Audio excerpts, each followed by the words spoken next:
Hello, and welcome to Required Reading, the podcast that revisits the most impactful books from our childhood. I'm your host, Erin Bowles. I am a writer, actor, and comedian, and our guest today is Courtney Young.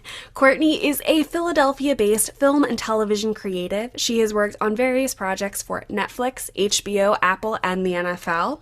Check out her IMDb for a full list of credits. And outside of her production work, Courtney has been published in Reductress, Points and Case, and other humor outlets. Hello! Hi, thank you so much for having me. I'm so excited to be here. Thank you for coming on. I'm so excited to talk about this book. It has been in my mind since I started the podcast. Oh my God. From 1958, written by Elizabeth George Spear, winner of the Newbery Medal, which is like the highest honor in the U.S. Children's literature can get, The Witch of Blackbird Pond. I read this book in fourth grade. I remember really liking it. I remembered the cover so vividly. Yes. Let me read the back of the book, and then I will ask what your story is with it. Kit Tyler knows as she gazes for the first time at the cold, bleak shores of Connecticut colony that her new home will never be like the shimmering Caribbean islands she has left behind. She is like a tropical bird that has flown to the wrong part of the world. And in the stern Puritan community of her relatives, she soon feels caged as well and lonely. In the meadows, the only place where she can feel completely free, she meets another lone and mysterious figure, the old woman known as the Witch of Blackbird Pond. But when their friendship is discovered, Kit faces suspicion, fear, and anger. She herself is accused of witchcraft. It's a very in-depth It is. summary. I was surprised. Yeah. Yeah, I do also remember the cover as a kid because it was very eerie. Yeah. Very spooky. But yeah, so growing up, I was a big reader. Like, that's all I did. And not to sound like I need a pity party, I grew up okay, but I didn't have a lot of friends. Much like Kit Tyler, I was a bit of an outcast, but I was very good friends with the school librarian, Mrs. Walsh, who was a lovely lady. And I don't remember when I exactly first read this book. It was probably around fourth grade, but I think she was the one that told me to read it. She would always save books for me, like have a pile waiting for me whenever I could come before or after school. She was the best. Librarians and English teachers are some of the most important people I feel in like a kid's life. Backbones of society. Truly the fully backbones of agree. society. And I read anything, but historical fiction was always my genre. I was a big American girly. The Dear America books, the Royal Diary books, like anything that was, a precocious girl in a corset in some time period, I was all over that. So this obviously was in my wheelhouse, and I was always obsessed with witches and the Salem witch trials. Of course, most women were. So I do remember reading it on my own, enjoying it, but then I had to read it in school, I think fifth or sixth grade. So I've read it a few times, but obviously it's been probably about 20 years. So it was nice to revisit. Oh, I love that. I think I only read it once. Fourth grade, Miss Whalen's class. I was just thinking, I remember a lot about that class, actually, surprisingly. But my history thing was definitely the American Revolution. That was definitely the thing I was drawn to the most. I'm from a family of historians, so it's just God. like the importance of history is always very front and center. But I also remember playing on the playground witches. I probably in fourth grade or like witch school or something. Yeah, there's, and I don't know when this was, but I talked with people once on this podcast about like witches were just in the aughts and the 90s. It was Charmed and Buffy and Practical Magic and it was Hocus Pocus. Yeah. And that has like a Salem witch trial angle to it. Fourth grade as well, I remember, this is so specific, ABC Family that's when they started airing reruns of Sabrina the Teenage Witch. Oh. And I was absolutely obsessed, still am, but I just wanted to be her so bad. I wanted to have powers, and I guess it's in a way, I'm glad my parents let me have an imagination, but looking back, I'm like, Mom, why was I in Boscov's pretending I opened the automatic door with my finger? Like, and obviously I was also growing up in the 90s, 2000s, like Harry Potter was a big deal. And I feel a little differently about the author now, but obviously, like, witchcraft, witches were just prevalent, I guess, in Yeah. my interests. I think witches is an interesting space, especially for young girls to feel like they have a kind of power. Absolutely. Childhood is all about feeling powerless, especially if you're a woman. Kit is not only a woman, but she is also an immigrant. She comes from Barbados to Connecticut, and she's very much not like other girls. Yeah. And what I appreciated about this book is the pacing was very good. I agree. It was really well paced. I also was worried. I was like, what is the dialogue going to be? Is it going to be very dumbed down, childish? But it actually wasn't. What I liked about this book, reading it as an adult, is that the author was treating the children like adults. She was not assuming that they were stupid just because they were children, which I Yeah. really appreciated. Absolutely. Reading it, I was really, really enjoying it. It was moving Yes. quickly. There's some romances. There's couple love triangles overlapping. Yes. And the romance is like very satisfying. You are like kicking your heels. Even I'm almost 30, and I was really into it. I know. I mean, there's something about because like I said, I read so many Dear America, American Girl, which didn't really have as many romances, but that's okay. They were 10. Like the Royal Diaries. I just, for my younger self, like a teenage boy in a like a Thackeray Binks type, like in that like pirate ruffle shirt. I mean, come on. Yeah. So I do remember anytime there was even a hint of romance in a book like that, I was game. I was so into it. And there is a flouncy shirt boy in this from the Yes. beginning, which is Nat. She comes, of course, on a boat on the Dolphin to Connecticut, and he is the captain's son. And it just sort of it ends up as her equal. She comes to Yes. Connecticut and is very, very out of place. She is a free spirit in this very rigid community. And what I was so struck because I didn't read the back of the book going into it because I knew what it was about. I had read it. I was surprised that they have the tropical bird simile in here because Nat Yeah. says exactly that to her, which I thought was neat. This is one of the things I remember from reading it back as a kid is the description of her clothes. Like the sartorial aspect of it all. I mean, obviously she's entering into a community of Puritans. We know what the Pilgrims looked like. We know they were not very fashion forward, and she shows up in like a bright green She wants to dress wear and her a best feathered, dress. I know, a Yeah. feathered bonnet, and she dresses like a tropical bird too. So I mean, that entire metaphor is just prevalent throughout the entire book. Yeah. And I was so impressed. I think this is Spears' second novel, and her first one was also set in colonial America. Yes. Maybe close to the Revolution. But I was so impressed by this because this is a great classroom book. It is a very vivid depiction of the colonial world, and there are so many opportunities to be like, okay, Hannah, who's the witch of, quote, witch of Blackbird Pond, Hannah is a Quaker. Let's learn about Quakerism. Yes. You know, they're like making wool or something. Let's learn about that. Like Candles and exactly. yeah, They make it pies and very, everything. very rich and real, and that's sort of the inherent quality of fiction is that it is a lesson in empathy. So when you can combine history with that empathy and really feel yourself in Kit's place, I think it makes complete sense that this is such a successful and sort of kind of tentpole novel. Absolutely.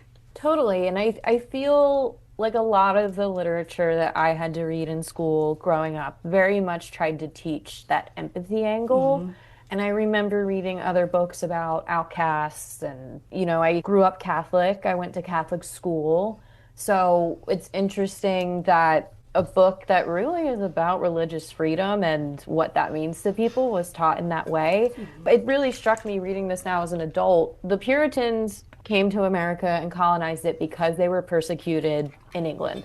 And there's a whole subplot in the book about the government and the charter, and Uncle Matthew doesn't want to be under the king's rule. He wants freedom, but yet the community persecutes Hannah because she's not Puritan, because she's a Quaker. And the hypocrisy is just, it Yeah. slaps you in the face. And we could argue that that still happens today. Religious freedom, it's in our Constitution. It's people use it as an excuse for bigotry, but then another religion is harming them. It's crazy how modern the book felt in certain parts and prevalent to today's news cycle, which I found interesting. It's like, oh, have we really evolved that much? Exactly. I especially, I mean, it is not quite through this exact lens, but Kit is definitely an outsider, and she is an immigrant. That was the thing, like, I kept coming back to as in, you know, being relevant. And to me, it's so ironic that Hannah, as a Quaker, is persecuted against, and they were, but I know a tiny bit about Quakerism, and I'm like, they were really chill people. Very chill. It is hard to dislike a Quaker. Yeah. So I'm from Philadelphia, as you said in my intro. I grew up in Philadelphia. So obviously, Pennsylvania, Philadelphia was founded by William Penn, a Quaker.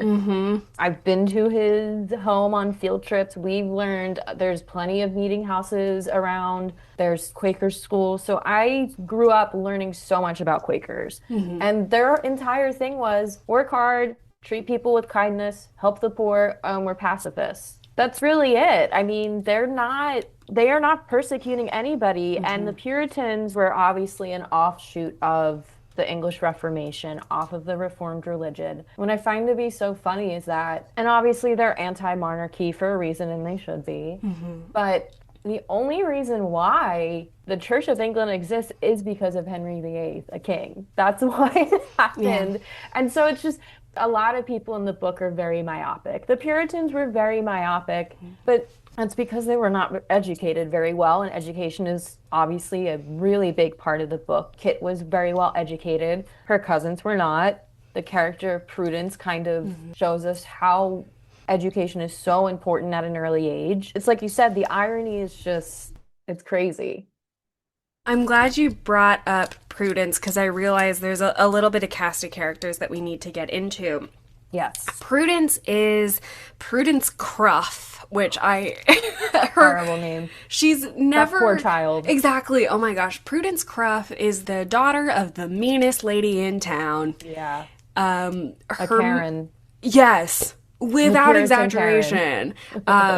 Goodwife Cruff is mean, and Kit lands like in the main part of Connecticut, I think, and then they get back on the boat and they go to this specific town. And when that second, tiny leg of the trip, Goodwife Cruff and her husband and Prudence all come on board, and there is a very clear, crisp save the cat moment. Yes. Prudence accidentally drops her doll over the side of the ship, and Kit dives in, and because Kit is from an island, she can swim, and she swims out, and she gets the doll and brings it back to Prudence, and Goodwife Cruff hates this. It's very suspicious that anyone, especially a woman, can float, and it's associated with witchcraft, so they are immediately planting these seeds, and Prudence and Kit develop an affection for each other, and eventually Kit starts to teach Prudence to read and write. Yes. And they go to Hannah, who's the Quaker woman who lives isolated from the rest of the town and is the witch, and they meet there and they write together, and ultimately, this leads into some trouble, and Kit is suspected of witchcraft, and she goes on trial, and I was really interested. This came out in 1958. Yes. The HUAC, House of Un-American Activities, and the Joseph McCarthy speech that starts it all is 1950. The Crucible comes out in 1953. So I think that it's nice that, it's a tiny bit later. I think by the late 50s, it's starting to dwindle, but it is really nice that it's like, you have heard about this probably from your parents. Absolutely. Here is an approachable way for it. I think that's neat. Yeah. It's kind of like the medicine hidden in the cheese for the dog. It's like, okay, this is obviously for children. And especially in that time in the 50s, 60s, they did not have the news cycle we have today. And my mom grew up in the late 50s, 60s, and she knew certain things, but I don't think my grandparents were really talking about Joseph McCarthy at the dinner table. Yeah. So in a way, this was kind of, I'd like to think, obviously Elizabeth George Spear has not been with us for a while. I looked her up. She was born in 1908, so Yeah. Yeah. she is long past. But maybe in a way, this was kind of her, and she hmm also had children of her own. Maybe this is how she explained it to them. This is just a great metaphor, and it's also a lesson in our history. Yeah, I think that's a really good point because she really started, I could find very little about her, but Yeah. she starts writing, I think she starts writing like magazine articles, but she starts writing because her kids are in middle school or high school, and she like starts to have some free time. I think she was maybe an English teacher. She was some kind of teacher before having kids. Yes. But I think only for a handful of years. And I love that. I love sort of imagining like it's the 50s. She's like, how do I explain this to my kids? Yeah. And obviously we don't know that for a fact, but I really like imagining that. That's my imagination, I guess, in a way. The copy that I read for the podcast had a really great introduction. I don't know if did your copy have this Oh, from I don't think it Karen? did. The No, tell me really all about it. So Karen Cushman, I believe, is who wrote it. Karen Cushman is another great like children's author from the 90s. She wrote Catherine Called Birdie, which is a great book. She also wrote The Midwife's Apprentice, another great book. Those are set in medieval England, but they both, like Catherine Called Birdie is about a very strong-willed girl, not like other girls of the time, doesn't want to get married. And The Midwife's Apprentice is more about someone who's poor and uneducated and is taken in and learns how to be a midwife in medieval England. So I also read her books growing up, but she wrote this amazing introduction in the copy I had. And she kind of talked about she was in high school when the book was published. So it was in the 50s.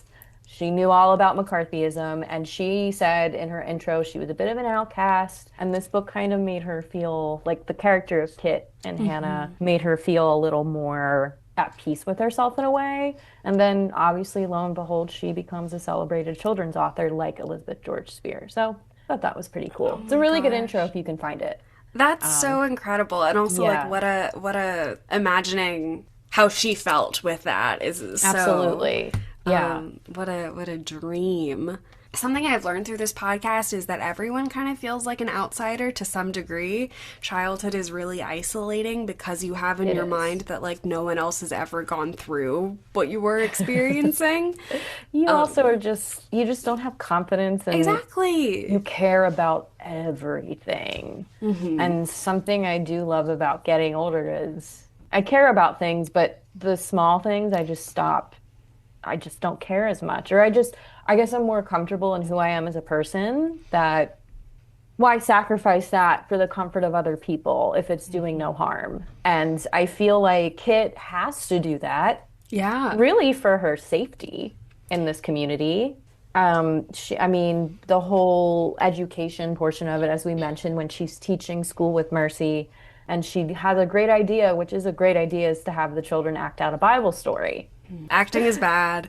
I Yeah. know, acting bad, having fun bad, Playing and pretend oh my bad. God. I mean, nowadays, that's how children are taught. It's a tool to show them the meaning behind things that may seem a little more advanced, but they understand it. Yeah. So she fully decides to go full throttle in the Puritanism. She puts away her clothes. She learns how to badly cook, Yeah. make candles, keep a house, but you can tell, and obviously when she is with Hannah and Nat when he comes to visit, she gets that freedom. She gets to be herself, and obviously at the end she leaves. Yeah. And Yeah. she's done sacrificing who she is for the comfort of some really fussy people. There's so much in that of feeling like an outsider. It is such a dream to be like, oh, there is a place I could go to the meadow, to Hannah's house, and be in this place of comfort and safety and acceptance. And you talk about you getting older and caring less. The Puritans care so much. They care They about care about everything. everything. I mean, you look at somebody the wrong way, and then you could find yourself at the gallows the next day because of witchcraft. Yeah. And I read a lot over the years about the Salem witch trials and about Puritan culture. And just, my God. And this is a tremendous oversimplification, but the Puritans left because the English religion was too fun. People were Yeah. dancing too much. And I feel like we really forget that that is the literal seed of this country, in the same way that we forget that slavery and the slaughter of indigenous people are all at the seed of this country. I feel like WASP, the white Anglo-Saxon Protestants, like the rich people we see, like the Kennedys, well, they were Catholic, which was a big, Yeah, big it was a to-do big deal when JFK was elected anyway. But that's still there. It's very much stoicism, not really showing your true colors, being put into a box and into this stiff demeanor because it may make other people uncomfortable.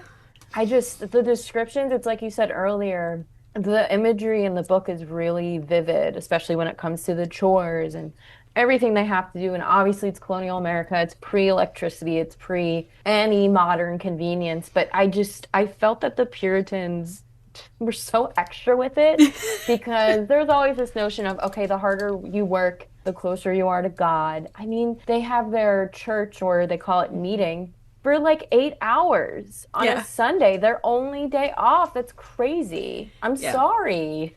Yeah, and the bench is hurt, and there's a great moment where they leave in the morning, and Kit's like, "Oh, so glad that's over," and one of Judith the is like, "What do you mean?" Judith is like, break time. "We're going back after lunch. What do you mean?" And we should. Kit leaves Barbados because her grandfather dies, and they're very, very wealthy, and she does not tell her aunt that she is coming. Comes to Connecticut and stays with her aunt and uncle. Uncle is very rigid, puritanical, but he's also a little bit of a revolutionary. This is 1680s, so very early. And they have 2 daughters. Judith, who is, I don't want to say she's a girl, like... too girly. She's a little boy crazy, but she is like what Kit is supposed to be. Well, she's 16 years old. And she's kind of described as the town beauty in a way. She knows she's pretty. Nothing wrong with that. No. But obviously vanity is frowned upon in the Puritanical society. That is true. And it's interesting that you mentioned Uncle Matthew. He was a Puritan. He's a very stoic Puritan. But Aunt Rachel decided to join and leave behind her kind of secular life in England for Matthew. There's this internal monologue Kit has at some point because Uncle Matthew is a bit, a bit much. Where she thinks, what about this man made her aunt choose this life? And I kind of wish we saw a bit more of that. Yeah. And we do see it at the end with Uncle Matthew. He defends Kit. He is upset at her arrest. He defends her in court, which was a shock to her and really to everybody. I did wonder that too. I thought, well, what make her do that? Yeah.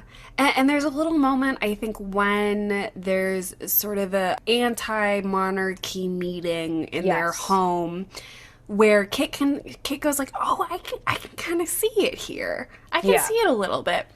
But I also love from Spear just like that is a level of, I think, emotional intelligence and questioning that I think is really great to sort of demonstrate for a kid. Absolutely. And they also have another daughter named Mercy who is disabled. She walks with some kind of 1 or 2 crutches. And is the embodiment of like grace and kindness and Christianity, and she is Kit's best friend and very accepting. And there is a young man named John who is some sort of religious student. I don't remember the exact title.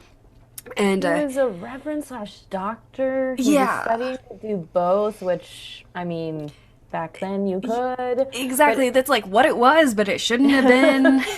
Oh, God. It's like your barber was also your surgeon and your dentist. Yeah. Oh, man. Yeah, I mean, healthcare in this country is terrible, but at least people now have to go to medical school. Yeah, we're a little bit better. Yeah, the courting is fun. The love triangles are fun. Like, I think it's a great blend to keep kids engaged. And what was interesting to me is that I think maybe the year after, we also read in school Johnny Tremain, which is set in the I never Revolution. read that. I did it. I think it's maybe like episode 30 or something, and this is Okay. episode 104, maybe. So it was a while ago. But that's about a boy who's a blacksmith's apprentice and then gets tied up in the Revolution outside Boston. And I hated that book. I have to say, like, I really never, anytime I had to read a book with a like boy protagonist, 100%. That I 100%. If it had a didn't boy in it, care. I did not care. Other than like Harry Potter, but I mean more historical fiction. Like, obviously, a lot of fantasy books are male centered. I mean, a lot of books. A Yeah. lot, actually, when you think about it. Harry Potter, Percy Jackson. This is such, I know you did this book, so I'm going to say it. Charlie Bone, which I read those. A lot of those, that genre. I mean, Lord of the Rings. Yeah. But I remember I mentioned Dear America a few times. My fourth grade teacher, Mrs. Muldoon, had her own in-class library, and students could take a book home and bring it back. She let me take as many as I wanted. Ooh. I know, God, such a VIP. And she had the entire Dear America series, and she had the Royal Diaries, but then she had the boy ones, and I never touched them. No. Like, I don't want to see a boy's perspective on Jamestown. I don't care. Exactly. So I think like They have enough. exactly. They have enough. And I think that was something that like even then I cared because it was about a girl. Yeah. And I think like and I didn't care about Johnny Tremaine because he was a boy and he was also like annoying and mean and rude but like in a lot of things and but I like it's so interesting to me to put these next to each other and they both won Newberries. I think they were like pretty close together in terms of when they were published. And this one just like works so much better in my opinion. And it's not about the Revolution, but we have not done a Royal Diaries book yet on this podcast. I really want to. Oh my God. I can remember how those books felt The texturally. gilded pages and the ribbons. And the cover.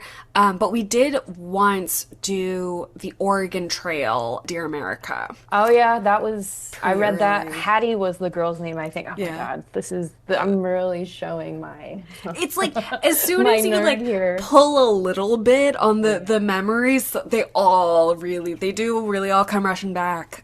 They do. I was convinced, though, when I was reading those as a kid, that they were real people, that they were real diaries. Obviously, the Royal Diaries were based on, I mean, there's an Elizabeth the First one, there's Marie Antoinette.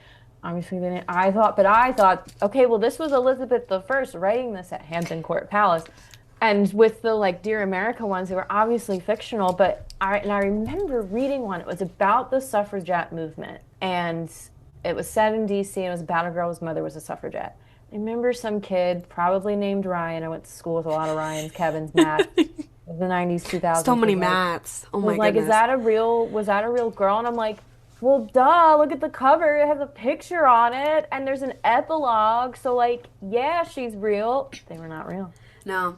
Although the confident. last page of my copy of this book says Blackbird Pond is It's real. real. It Is has real. a different name now. Exactly. Yeah. But is real in Connecticut. And so it says, like, you know, the places and stuff, and then it says most of the characters are imaginary, but these three were real. The captain, the magistrate, the governor, And the school, like the head of the school, Yeah. I think was real too. Yeah. a handful of them, which I liked. And I think that's also, like, I did not recognize any of these guys, but I think there is something satisfying when you are really into history and you're like, oh, I know that guy. And they have, Yeah. like, oh, gosh. Did you ever watch Liberty's Kids? I did, yeah. Big PBS kid. I watched that. American Girl was similar in that way too. Obviously, I had Felicity, and she was the Revolutionary War doll. And obviously, she wasn't real, and her family wasn't real. But it would be like, well, Ben, the indentured servant for her dad, goes to fight for General Washington. Well, I know who that was. Yeah, exactly. It There's makes you feel another- included. Yeah. It does. It does. And obviously, growing up in Philadelphia, history is everywhere. I need to tell you this. I'm from outside DC. I'm from Maryland, Oh, and I so you get it. All of our field trips that weren't into the city were to Philadelphia, and I haven't been in ages, but I love Philly. Yeah. It's great. I mean, it is so interesting how it's become kind of a cultural thing outside of here. Like the way people say John all the time. I'm like, And it's always people who are not from here. I mean, I work in film and TV, and I work on a lot of productions that film here and are now set here, which is awesome because when I started out, we were always, it's like, oh, it's filmed in Philly, but it's set in New York or Boston or DC. And now they're actually shooting Philly for Philly, which I love. And I work in the locations department, so I kind of get to showcase Oh, my hometown. But yeah. it is so strange because it's like, yeah, I grew up here, Yeah. but so many people like love it here, and we're getting a lot of people from New York because it's cheaper. Oh, I know, which makes me nervous, but well, yeah, prices. My yeah. I very much had, especially in high school, very Lady Bird-esque demeanor towards Philly. Like, I hate it here. Like, there was no reason, but I was a teenager and it's part up of my own life. ass, and yeah. Yeah. And now that I'm an adult and I moved out and I have my own place here, and I'm like, okay, yeah, I really love my hometown. I'm not annoyed about it. I No. would like to say I'm not a sports person, so luckily I'm not like so many of my friends and relatives who are just ride or die Eagles and everything. But yeah, it is interesting the tonal shift in my head, I guess, towards Yeah. Philadelphia. But yeah, it's great here. We have really good food, really great Italian food, really any food you can get here. But Yeah, anyway. I love Philly. Yeah. My interest in the American Revolution came from there's a musical about the writing of the Declaration of Independence called 1776 that a lot of kids had to watch, on the East Coast at least, in class. And I watched it every year for the 4th of July. I loved it. It's really big in my family. And it all takes place in the Second Continental Congress, which is in Philly. And one Yep. day, my family went on a day trip. It looks exactly like it does in the movie. It's one of the most satisfying experiences you can have. They did it so well. It is crazy because where I live in the city, like I live in the South Philly area, so kind of like Italian market, like the Rocky, where he's training and whatnot. But in my daily activities, like the movie theater I go to is right in Old City, so I walk by every day, and it is kind of weird to be like, oh yeah, that's where the country was born, and it's just right here in my neighborhood. That part is cool. There's a great children's author. I don't know if you've heard of Laurie Halse Anderson. No. There was a book I read in fourth grade on my own, and I'm shocked that schools don't teach it. It's called Fever 1793. It's set in Philadelphia about the yellow fever epidemic that happened here. And this author, she is actually from Philadelphia, so all of her books are set here. And she's done a mix of like contemporary fiction and historical fiction, but Fever 1793 is a banger. Hell It's yeah. great. I have read, oh man, the amount of times I've reread that book. But it's another great like young girl straining against like societal constraints, and then like a very catastrophic event happens that kind of shakes everything up. Yeah. So I highly Oh. recommend that one. I feel like you gotta come back and do that. I That would love to feels come back. that feels great. I do want to talk about Kit's relationship with her grandfather, which is very omnipresent, really, in the entire book. He raised her. Her parents died when she was very young. And what I found to be so lovely and interesting is that he gave her a world-class education. And she was a young girl. And Puritan or not, even in the upper echelons of society, people still saw educating girls as pointless because, well, she's just going to get married and have children and fade away in a way, Yeah. And a lot of times her memories of her grandfather come up, particularly when she's feeling very ostracized. He absolutely, I feel, encouraged this spirited person that we meet who's our protagonist. And I feel like she is instilled with such an important sense of how important education is for someone. And she passes that on to Prudence. And I love the scenes of like her teaching Prudence how to read and write. And that child, my heart just ached for Prudence. Yeah. And it was so interesting to me that her father was such a wimp. I really need we must talk about the trial sequence. Yeah. Because I loved this book except for 2 pages, which I loathed. The trial was and a little, it was a little stale. It was the fastest resolution because you're getting to the end and you're running out of pages, and Kit is in, she's not in jail, she is in like someone's back shed. Which again is like, oh, my parents have a shed in the backyard. I know exactly what that thing looks like. You know, there's it feels really approachable, but she gets accused of witchcraft, and you're like, is this girl gonna hang? Like, I have my issues with the Crucible, but I think one of the best speeches of all time is, you know, it is my name, I have nothing else. You know, it's as John Proctor is being led to the gallows, and you're like, is Kit gonna die? I'm in 4th grade. Kit cannot die. And essentially, they find this book that we know is Kit's book, and we as the audience know this is where she has been teaching Prudence to write. Which is such an innocuous activity. Exactly. You're teaching a 5-year-old how to write their name. It is something like everybody needs to know how to do. Yeah. Although, talking about the importance of an education, I think there's even a line where Matthew Wood, who's her uncle, says something like, reading is not for Shakespeare or poetry or adventure. Reading is for Bible. Yeah, because you derive pleasure from reading Shakespeare or poetry or fiction or what have you.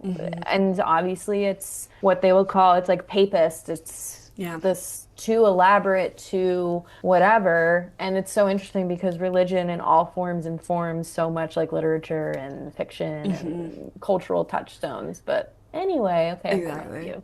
Yeah, well, they find this book with Prudence's name written, you know, a lot, and they're like, it's the book of the devil. You wrote your name in the devil's book. And it's fun because Nat, who she ends up, it's the romantic interest that she ends up with, comes in, and little tiny Prudence is it's a great resolution of an arc where like Prudence learns to stand on her own and speak up and be brave, and she says like, no, Kit is just teaching me how to read and I'm not stupid. Exactly. And exactly. And really all of this is being driven by awful Goodwife Cruff, and essentially the dad finally stands up, who is a wimp, who's like really, you know, being stepped on, and is like, actually, I am glad that my daughter is being educated because that's going to be really useful to me. Drop the charges. And everyone's like, great, let's leave.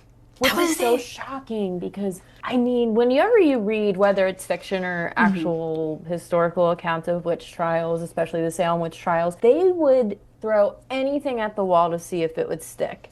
And it just never resolved that easily.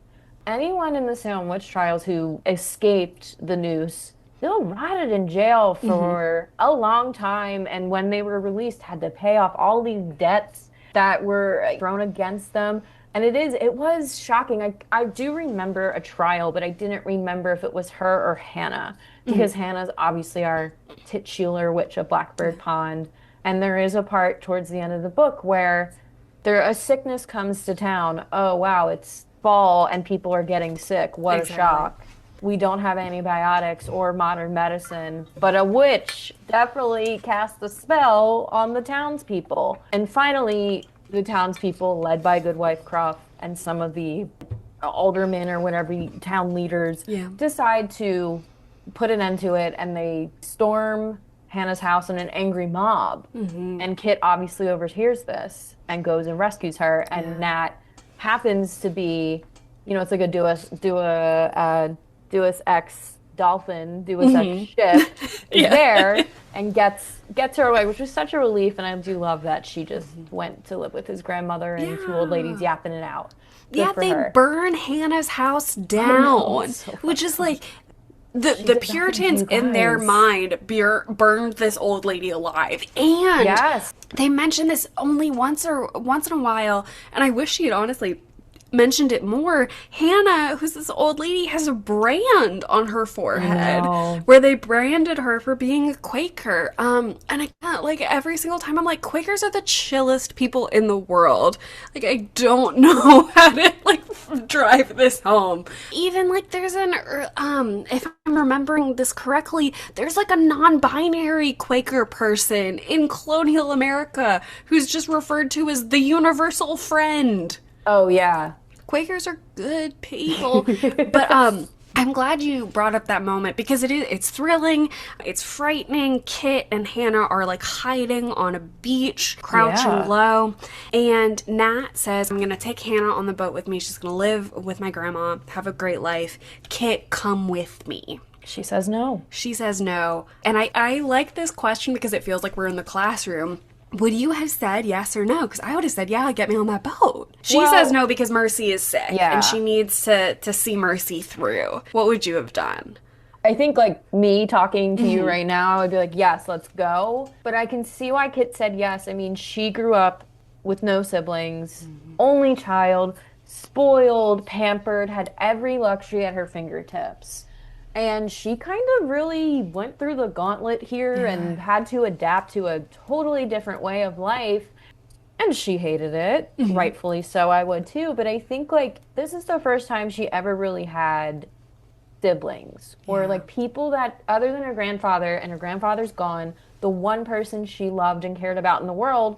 And she replaced that with the Wood family, with especially Mercy. Mercy, who would never judge, never, say a bad word. Mercy is what a Christian is meant to be. 100%. Mercy is what the rest of the townspeople assume they are, but they're really not because they're all judgmental and mean and they're bigots.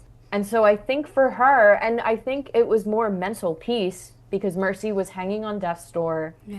She had to see that through. So I understand the decision, and also if they just went away like that, that would have been such a unsatisfying. Yes, like absolutely. That ending would have been like, what? And now that I'm thinking about it, there is Kit's mother is sisters with Aunt Rachel, and they never saw each other again once Rachel left. Like, they have no idea, even if she lived. Like, Kit goes here not knowing if the family is even alive. So I think that's a really good point of just, like, never see her again, never know if she lives or dies. That's a very, very good point. And that it's siblings, yeah. In a way, although, I mean, then they wouldn't have been able to come after her. She probably would have. Exactly. If she left. But in a way, I think she wants to see if her plan worked. I think I would have been very torn, but maybe at that age I would have stayed. I think I would have now. I'd be like, get me out of here. Exactly. But yeah, I think maybe I was a little more adventurous when I was 16, 17. And then obviously her saying they need a scapegoat, she's the next in line. And she gets arrested for witchcraft. Yeah. And the accusations they bring against her are so silly. Exactly.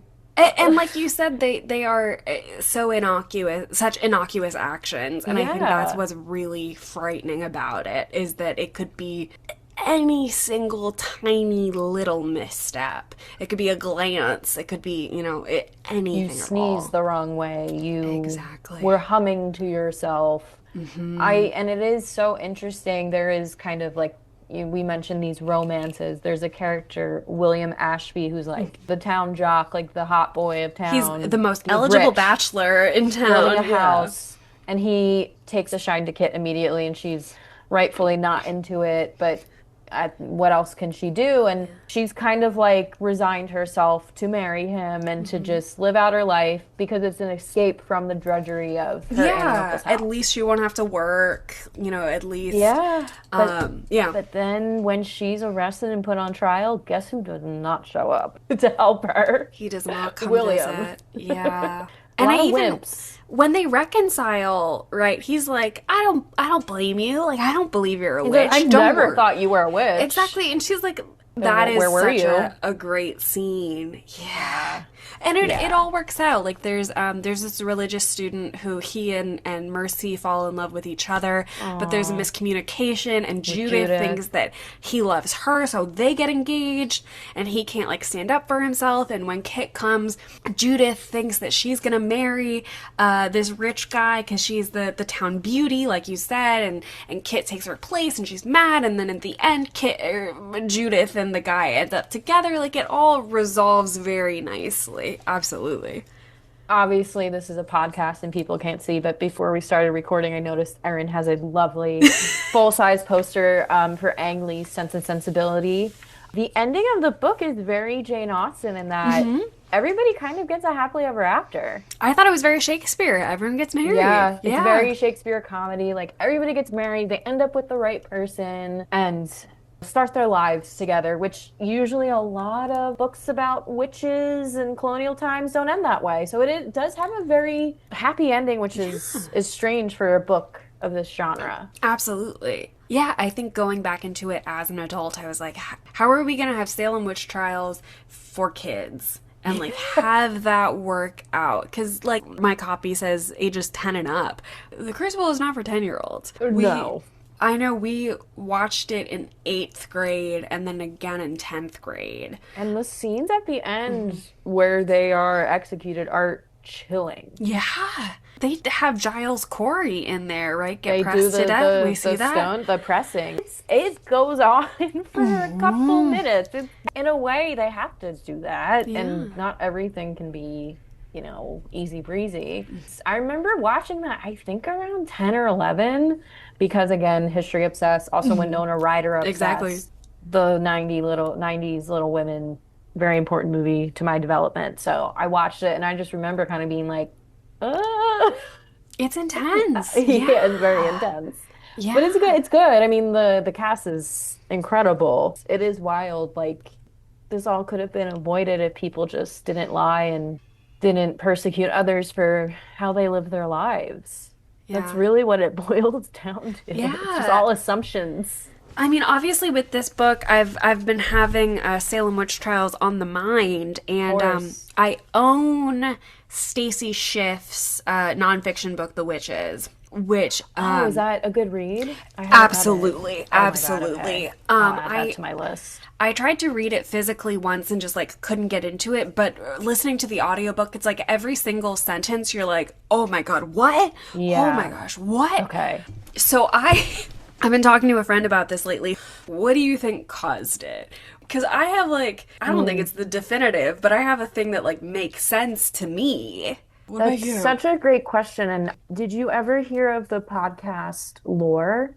It's Very like a vaguely. very long form historical investigation / like all the episodes or like themes or stories are about weird supernatural-esque things that happen throughout history. And they did a show on Amazon 10 years ago, I think, adapting some of the, I don't know. Yeah. Like, I remember there was an episode about, I'm Irish, grew up with a lot of Irish culture, and like I've been to Ireland a few times. Fairies and fae and witches are very prevalent in Irish culture. Yeah. I mean, Halloween was started in Ireland. And there was an episode about a woman whose husband thought she was a witch and he murdered her because of that.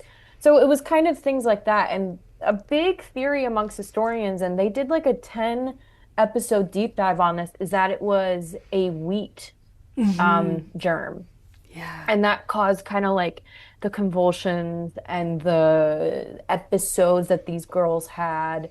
And part of me thinks, were they just gluten intolerant? Like really severe. And gluten intolerance. I mean, look, I am gluten intolerant, and you don't feel great when you accidentally ingest it. I don't, I think it's a combination of a lot of things. I definitely think that there could have been some weird crop that year that had some bacteria or germ on it that caused this to happen. I also think a big part of it is, like, sorry, but they were not educated.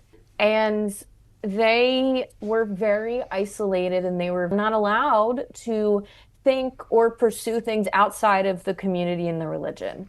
So obviously it's a big groupthink mindset. And I mean, obviously the most famous historical example of witches and witch trials is Salem, but you look throughout history, it existed prior. It was really big during King James, who was king of England and Scotland from like the early 1600s to the mid 1600s, like 1624. A lot of witch trials happened during his reign. Yeah, there's where Macbeth comes in and the three witches. Absolutely. Yeah. I mean, one of our most famous historical figures, Anne Boleyn, was thought to be a witch. Absolutely. That still is like something that's being debunked by historians in 2026. There was the whole, well, she had a sixth finger and that's where the devil like ate at. So I think that I'm giving you such a long-winded answer. No.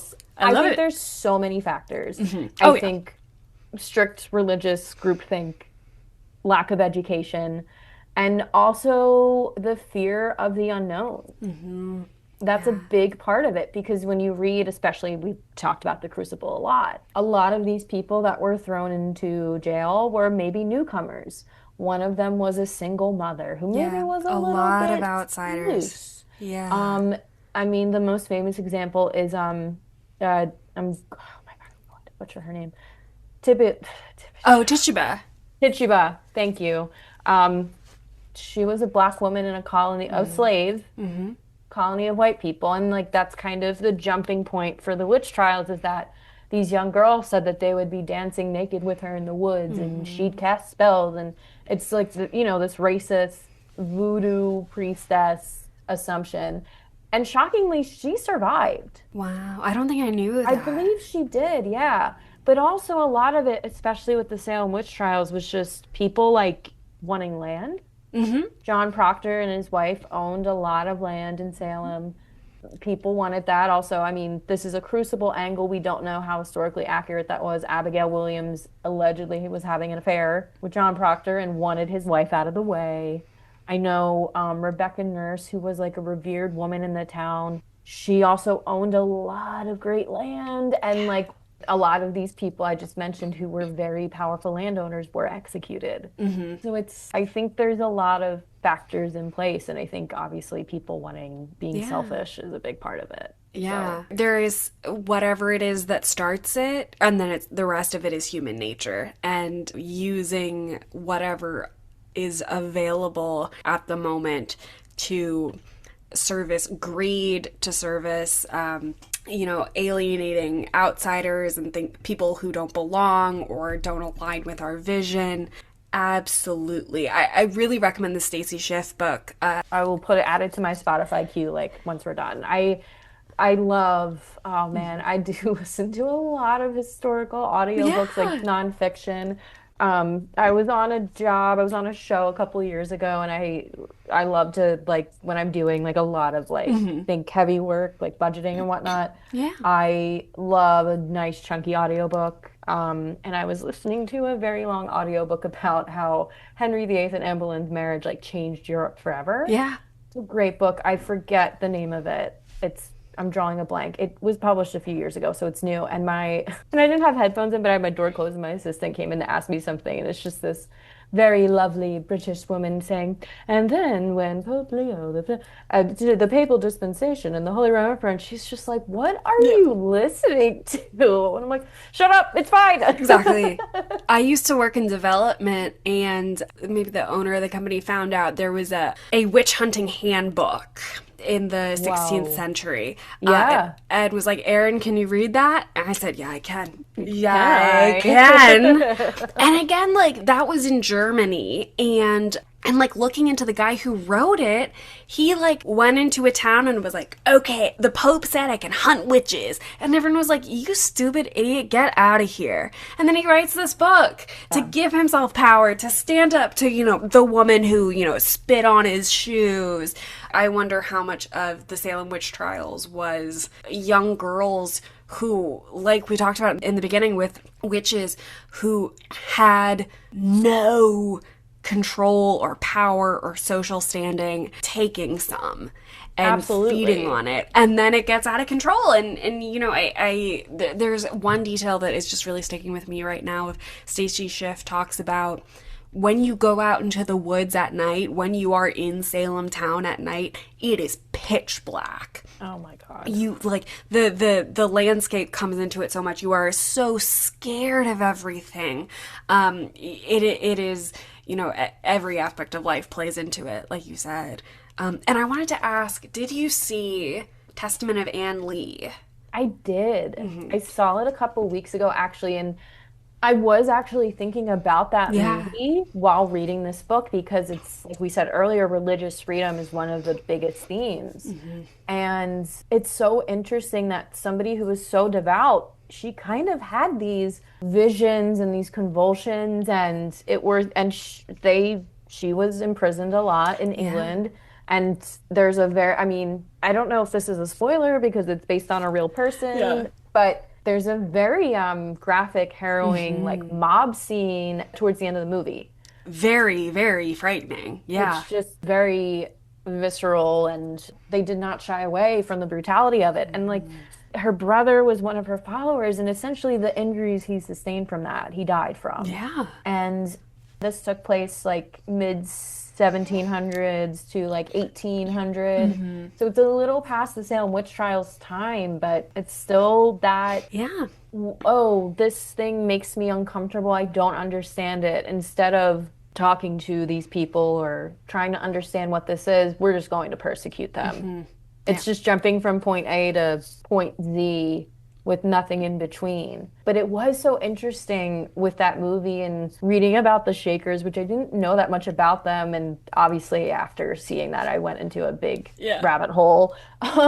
Just kind of like similar to Quakers, they were just trying to enjoy nature, live their life, worship God in the way that they felt. They loved to sing, Dance a lot. Yeah. dance a lot. Yeah, like that whole thing where they do the shaking and the dancing and the clapping, that's so like antithetical to what we know about strict religious communities from that time. So I did find that to be really fascinating. Yeah, I found out about that movie at first because I have been following that choreographer for a really long time. Her name is Celia Rolson Hall, and she has a feature film that I very randomly stumbled upon in college and did a little project about her.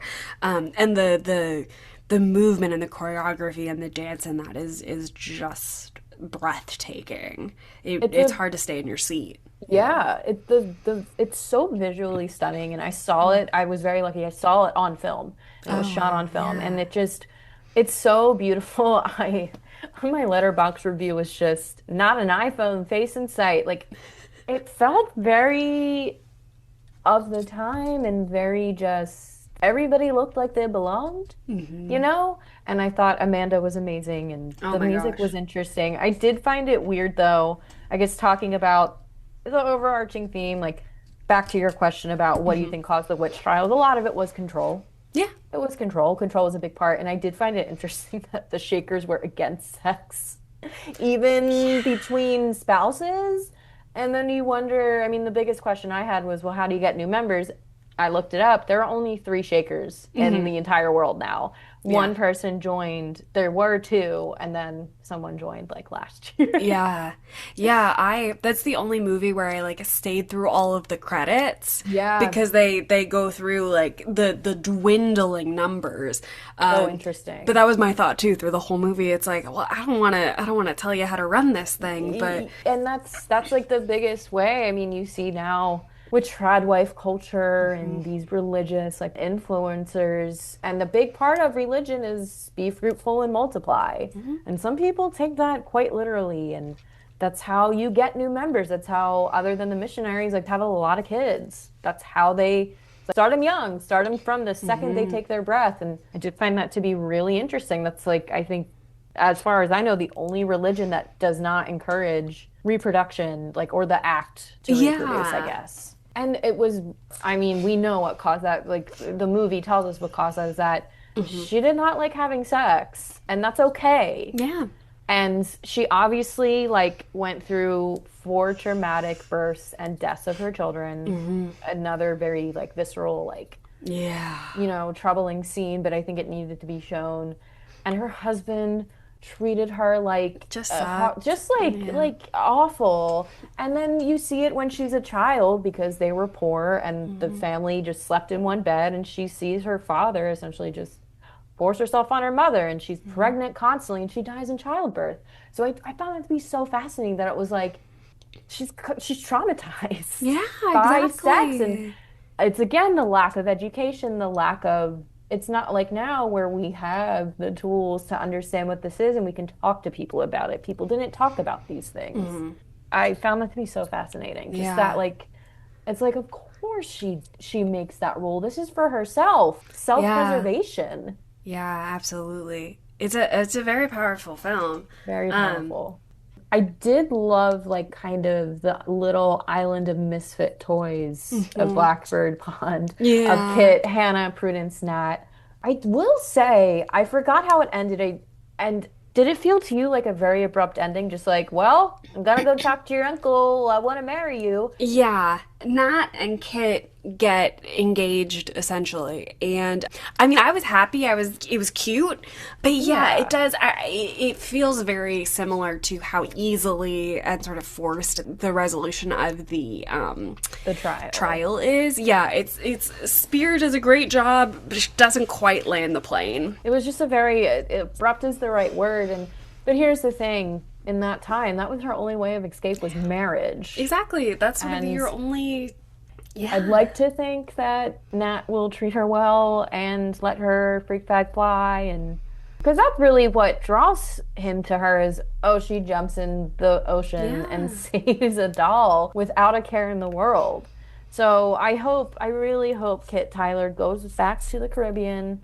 I would, and has freedom. Yeah, I did find the ending to be very just like kind of like the brake scratch, like the record scratch, like the brakes just like screeched and oh well, I gotta end it. I did love that. I love that band of misfits Yeah. and how kind they were to each other and how they all needed each other in some way. Hannah's obviously older, losing her eyesight, so Nat helps her with everything around the house, and he first met her as a child in a fit of despair, similar to Prudence. So you kind of see those parallels, and she's kind of like, you know, Witch obviously invokes such a scary thing to children. It's we think of the Wicked Witch of the West from Wizard of Oz. It's oh, they're evil, the Roald Dahl witches. But what I loved about this is witch just means outcast, and you know we've talked a lot about how fascinated I've always been by witches. In a way, I feel like witches, especially in that time, were just really kind people and they didn't judge. And for that, they were branded with like the worst thing you could call a woman at the time. Yeah. Yeah, or that witches, I don't remember, you know, the actual historical figure, but I think it's also like witches are women who know things that we think Yes. women who have like a degree of medical knowledge, Yes. or, you know, Kit can swim. It is the learning to stand for yourself is ultimately going to be the thing that bites you in the butt, because you're not supposed to stand on your own, because you're supposed to be subservient and all of those things. Yeah. Yeah. So sad. I also found it the only thing I wrote this down is like the one thing the Puritans got right. They did not agree with slavery because Correct. there's such a weird line. And like again, this is Yes. Kit is such a myopic, like everybody in this book, Kit and her family, they all suffer from like myopia. They're all so like narrow, tunnel minded. And you can forgive that for kids, but for Yeah. grown adults, yeah. And when she just gets there, and obviously she didn't know what she was walking into, they couldn't communicate. The letters would have taken forever, but she is kind of, I'm not saying disrespectful, but she doesn't read the room. And when she talks about, oh my God, I had to sell my slave for passage, and you just can hear a pin, like it's just, I like kind of cringe. That is the one thing that I had written down Yeah. that we hadn't talked about. She does say, I had to sell my own slave. Yeah, that really, and I like that Spear says you can dislike things about your main character. And Yeah. and I don't even know that Kit really comes to see why that is wrong.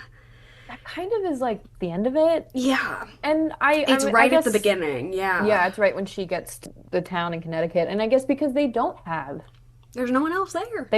black people there. They don't have slaves in the town, obviously.